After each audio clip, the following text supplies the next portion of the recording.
오늘의 사연 지금 바로 시작해 볼게요. 술 때문에 어디 가서 말도 못할 큰일을 겪었던 추억이 생각나서 저도 한번 저희 이야기를 해보려고 합니다.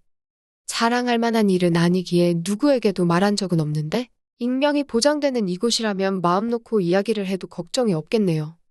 벌써 몇 년 된 이야기이고 자세한 부분은 기억도 가물가물해서 잘 나지를 않습니다.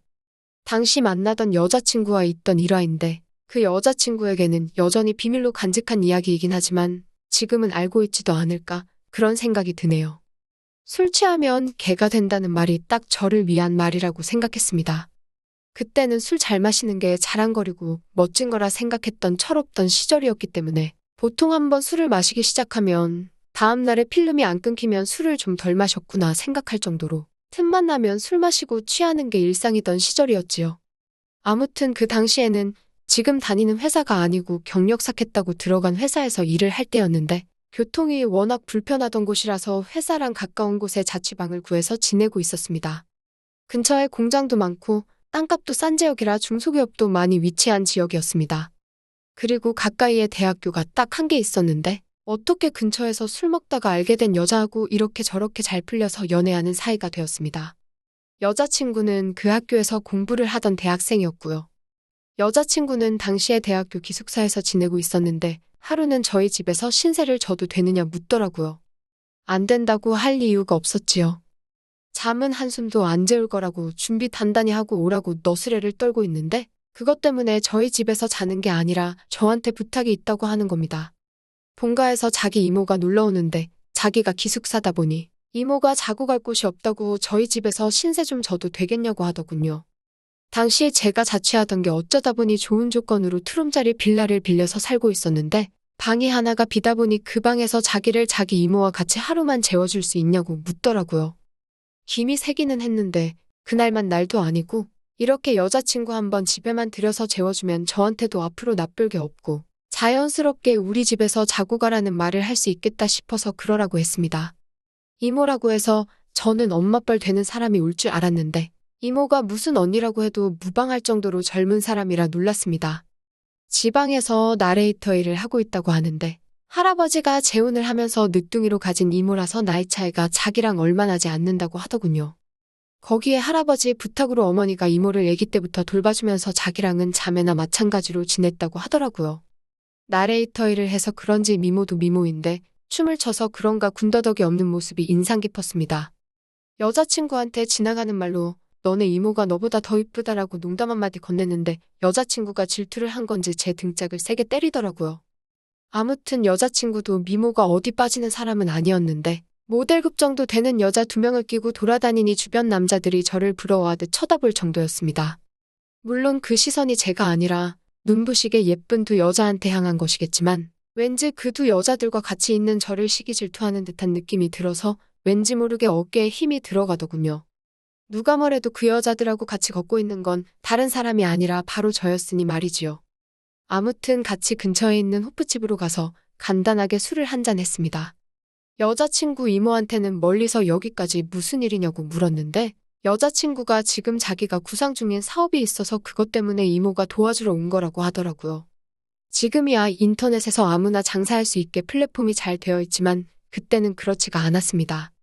그리고 인터넷 쇼핑 사업이 대박을 칠 수 있는 사업 아이템이라는 인식이 막 자리 잡기 시작한 때였기도 했었고요. 여자친구는 안목이 있고 여자친구의 이모는 나레이터 일을 하는 만큼 옷태가 좋고 키도 크고 길쭉길쭉했기에 여자친구가 쇼핑몰을 차리고 여자친구 이모가 모델을 하는 식으로 해서 옷 장사를 한번 해보고 싶어서 사업 구상을 해보려고 불렀다 하더군요. 저도 마침 회사에서 하고 있던 일이 판매업 관련이고 유통 전반적인 부분에 대해서 제가 지식이 있었기 때문에 제 의견을 물어보고자 제 도움도 필요해서 상의 한번 해보고 싶어서 자리를 만든 거라 하더군요. 거기에 당시에 제 취미가 사진 찍는 거였거든요. 인물 사진은 찍어본 적 없었고 취미 삼아 출사 나가서 들꽃 같은 거 찍는 게 전부였긴 했지만 제가 고성능 카메라도 가지고 있어서 셋이 한번 잘해보자고 하는 이야기였습니다. 아무튼 이야기가 본격적이게 되었는데 여자친구 이모도 나레이터 일 때문에 알게 모르게 스트레스도 너무 많이 받고 힘들다고 해서 자기도 이 일에 긍정적이라고 하는 겁니다. 그렇게 그날은 간단하게 한잔하면서 이야기를 나누게 되었고 여자친구 이모가 짐 싸들고 이 동네로 이사를 오기로 했습니다. 술이 애매하게 취해서 아쉽긴 했는데 그날은 여자들이 제 집에서 잠도 자고 가기로 되어 있으니 너무 무리해서 마시지는 않기로 했어요. 그런데 막상 여자친구 이모가 짐 싸들고 올라왔는데 지낼 곳을 따로 알아보지도 않고 무작정 올라온 게 화근이었습니다. 여자친구도 이모가 아무런 준비도 없이 올 것이라고 생각을 못했는지 어떻게 해야 하나 고민하더라고요. 하지만 결국 어떻게 되었겠습니까? 제 생각엔 애초에 여자친구 이모도 그렇게 할 생각으로 아무것도 알아보지도 않고 올라온 거라는 생각이 들었습니다. 저희 집에서 지낼 작정을 하고 온 거지요. 여자친구는 기숙사 생활을 하고 있었지만 아무리 자매처럼 자라온 이모라고 해도 남자친구 집에 이모를 살게 하는 건 아니라고 생각했는지 기숙사 짐 빼고 와서 저희 집에 같이 살림을 차렸습니다. 여자친구는 거실로 쓰는 곳 구석에서 지내기로 하고 저는 큰 방, 여자친구 이모는 작은 방에서 이렇게 세 사람이서 같이 지내게 되었지요.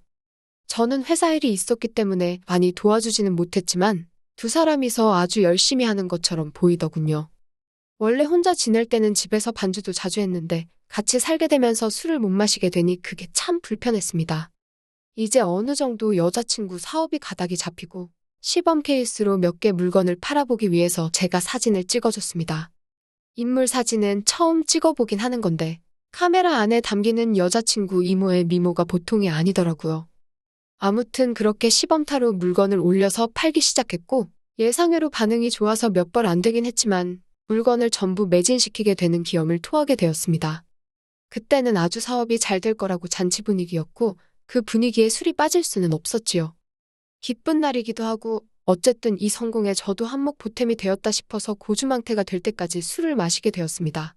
그런데 술이 들어가니 그동안 참아왔던 게 한 번에 터지게 되더라고요. 셋이 지내게 되면서 그동안 해야 할 걸 못하고 지냈는데 여자친구 이모가 술이 약해서 잠을 자러 방에 먼저 들어갔거든요. 여자친구랑 둘이 술을 마시고 있다가 저는 기회만 보고 있었습니다만 여자친구는 그래도 이모가 있는데 어떡하냐면서 자꾸 거절을 하기 시작했습니다. 그러다가 여자친구도 저랑 더 술을 마셨다간 뭔 일이 나도 나겠다고 생각한 건지 자기도 이만 자야겠다며 저보고 방으로 들어가라고 하더라고요. 김이 팍세기도 해서 그냥 술이나 더 마셔야지 하는 생각이 들어서 여자친구한테 오늘은 내 방에 들어가서 자라고 했습니다. 그리고 혼자서 술을 더 마셨어요. 평소보다 긴장을 하고 마셔서 그런가 술이 잘 취하지가 않았는데 혼자 마시기 시작하니 순식간에 어질어질해지기 시작하고 취기가 빨리 올라오더군요. 여자친구 이모랑 셋이 같이 살게 된 게 제 계획도 아니었는데 그것 때문에 아무것도 못하게 되었다니 속상하기도 하고 매몰차게 거절한 여자친구가 괘씸하기도 한데다가 술 기운도 오르기 시작하니 저를 막을 수 있는 게 아무것도 없더라고요. 그래서 이모고 뭐고 내 집에서 내 맘대로 해야겠다 생각해서 여자친구가 자고 있는 방으로 들어갔습니다. 여자친구는 저를 거절하는 듯 하더니 결국 집주인인 제 눈치를 보기로 한 건지 이내 저를 거절하지 못했습니다. 그리고 그대로 잠든 것 같은데 아침에 머리가 깨질 것 같은 숙취에 일어나서 보니 제 옆에는 여자친구가 아니라 여자친구 이모가 있더군요. 이게 무슨 상황인가 싶었습니다. 제가 술에 취해서 꿈을 꾸고 있는 건가 싶기도 하고 가만 기억을 되짚어보니 여자친구 이모가 자러 간다고 방에 들어갔을 때 제 방으로 들어간 건가 싶은 기억도 나더라고요. 그리고 저는 당연히 여자친구가 제 방에서 자고 있을 거라고 생각을 하고 그 방으로 들어갔던 거고요. 저는 살금살금 아무 일도 없었다는 듯이 방에서 나와 거실에 있는 여자친구 이불 위로 몸을 숨겼습니다. 정말 술이 일찍 깨서 잠에서 일찍 깨어난 게 천만다행인 듯 싶더라고요. 여자친구 이모도 술에 골아 떨어져 있던 상황이었으니 속으로는 제발 기억을 못하고 있기를 기도하고 있었습니다. 첫 끝발이 개끝발이라고 잘 될 것 같았던 쇼핑몰 사업은 첫 매진을 기점으로 그 뒤로부터는 거짓말같이 한 개도 팔리지 않게 되었고 여자친구 이모도 나레이터 일을 할 때보다 돈을 못 벌고 있으니 흥미가 떨어졌는지 고향으로 돌아가겠다고 짐 싸고 돌아갔습니다. 그 뒤로 여자친구랑은 몇 달 더 만나다가 헤어졌는데 문득 그런 생각이 들더라고요. 여자친구 이모가 과연 흥미가 떨어져서 돌아간 건지 아니면 그날의 일을 기억하고 있었고 여자친구한테 미안한 마음에 그냥 일을 접고 돌아가게 된 건지 말입니다. 진실은 그날의 일을 겪은 여자친구 이모만이 알고 있겠지요. 헤어진 뒤로는 당연히 소식도 들리지 않고 저도 회사를 옮기게 되면서 그 지역을 떠나오게 되었으니 살아는 있는지도 모르는 상황입니다. 그래도 가끔씩 그날의 일을 추억하면 정말 다른 것과 바꿀 수 없는 좋았던 젊음의 한 페이지였던 것 같네요. 오늘의 사연은 여기까지네요.